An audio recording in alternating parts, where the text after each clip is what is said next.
ఎన్నికల హామీలు ఎలా నమ్ముతారు? ఇంటి స్థలం పింఛన్ ఇవ్వడానికి మీరేమైనా స్వాతంత్ర సమరయోధులా?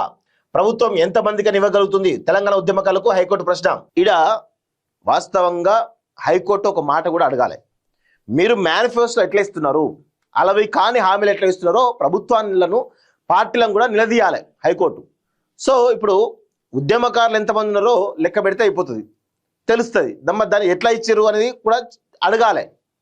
సో ఇప్పుడు ఏంటంటే కొంత హైకోర్టు తెలంగాణ ఉద్యమకారులను కించపరుస్తున్నట్టే కనబడతా ఉంది. అంటే మీరేమైనా స్వాతంత్ర సమరయోధులా అని మాట్లాడుతూ ఉందంటే 100కు 100% తెలంగాణ ఉద్యమకారులు స్వాతంత్ర సమరయోధులే. ఈ తెలంగాణ రాష్ట్రానికి స్వాతంత్రం తీసుకురావడంలో ఈ ఉద్యమకారులందరూ కూడా తమ జీవితాల పరంగా పెట్టి పనిచేశారు. అది హైకోర్టు గుర్తుంచుకోవాలి. సో ఎవరు అని ఎన్నికల హామీలు ఎలా నమ్ముతారు, వాటిని ఇంకా విశ్వసిస్తున్నారా అని తెలంగాణ ఉద్యమకారులను సోమవారం హైకోర్టు ప్రశ్నించింది. ఇంటి స్థలం పింఛన్ ఇవ్వడానికి మీరేమైనా స్వాతంత్ర సమరయోధులా అని అడిగింది. అయినా ఎంతమందికని ప్రభుత్వం వీటిని ఇవ్వగలుగుతుందని ప్రశ్నించింది.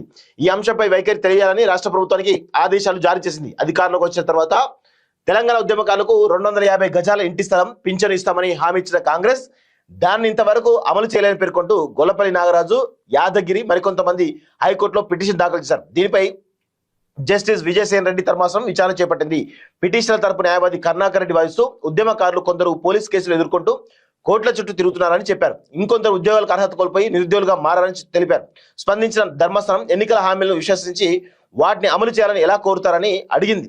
ఉద్యమకారులకు సంబంధించి ప్రభుత్వం ఏదైనా విధానం రూపొందించిందా, జీవోలు జారీ చేసిందా అని ప్రశ్నించింది. మీకు అనుకూలంగా ఏదైనా ఆదేశం ఇస్తే అది తేనె తుట్టం కదిపినట్లే అవుతుందని పేర్కొంది. మీరేమైనా స్వాతంత్ర సమరయోధులా, నిజాం రాజుకు వ్యతిరేకంగా పోరాడారా, ఎందుకు ఇవ్వాలి అని అడిగింది.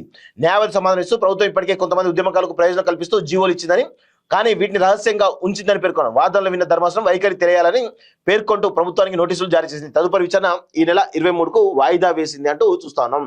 సో విజయసేనారెడ్డి గారు మరి నాకైతే అర్థం కాని పరిస్థితి. వారిని స్వతంత్ర సమరయోధులా లేకపోతే నిజాం రాజుకు వ్యతిరేకంగా పోరాడా అని మాట్లాడుతూ ఉన్నారు.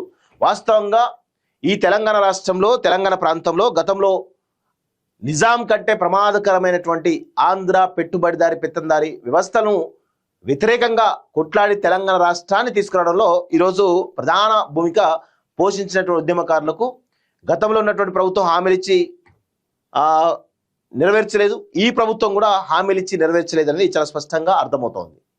సో ఇప్పటికైనా హైకోర్టు జోక్యం చేసుకోవాలి. సరే ఇప్పుడు వాళ్ళు పిటిషన్లు వేసిన దానికి ప్రభుత్వం నుంచి మీరు సంజాయిషి తీసుకోవాలి. కానీ ఈరోజు హైకోర్టే ఉద్యమకారులను కొంత కించపరిచే విధానం ఏదైతే మాట్లాడిందో దాన్ని తెలంగాణ సమాజం ఎప్పటికి కూడా హర్షించదు అనేది గుర్తుపెట్టుకోవాలి.